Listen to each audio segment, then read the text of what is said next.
लोगों में। और पीओके का तो ऐसे कि माननीय योगी जी न तो रक्षा मंत्री न विदेश मंत्री है, तो उस तरह का बयान तो सिर्फ रक्षा मंत्री विदेश मंत्री दे सकते हैं, प्रधानमंत्री जी। रही बात यह है कि पीओके ले लेंगे, तो पीओके तो ले लेना चाहिए था। 10 साल से तो आप थे, तब वो पाकिस्तान ऑक्युपाइड कश्मीर को नहीं ले लिया।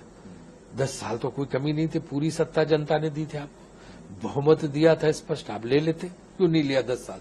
10 साल कोई कम पीरियड होता है?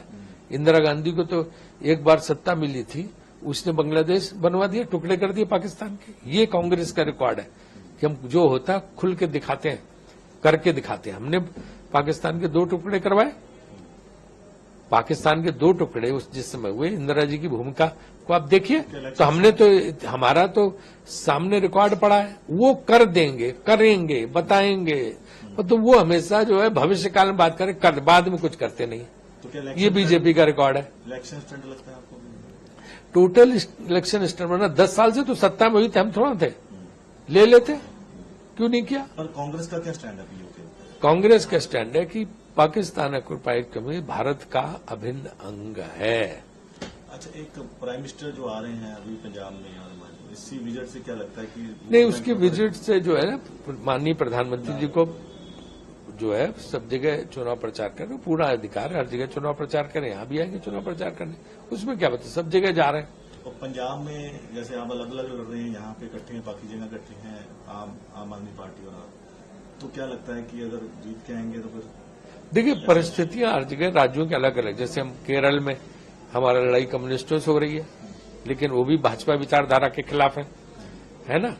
जैसे यहाँ पे हमारी लड़ाई आम आदमी पार्टी से, लेकिन जहां तक भाजपा का प्रश्न आता है उसकी विचारधारा के खिलाफ है। तो जो बाद में गठबंधन बनेगा उसमें सब एक साथ होंगे। जैसे भारतीय जनता पार्टी बीजू जनता दल से उड़ीसा में लड़ रही, लेकिन 10 साल ये साथी थे। नीतीश कुमार इनको गालियां देते तो आज इनके साथ बैठे हैं, और कल को इंडिया गठबंधन की सरकार बनाए तो इनके साथ के तमाम एलाई छोड़ के हमारे साथ और आ जाएंगे। तो ये तो बाद में जब सरकार बनती है तो जो विचारधाराओं के हिसाब से लोग आते हैं।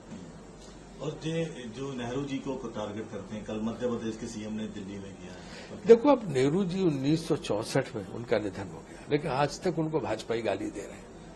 मेरी समझ में नहीं आता उनको क्यों गालियां देते रहते हैं। नेहरू जी का इतना बड़ा योगदान कि चंडीगढ़ भी नेहरू जी का बनाया, उन्होंने इसकी कल्पना की थी और इसको बनवाया था। वहां पे उनको गालियां देते रहते नेहरू जी को।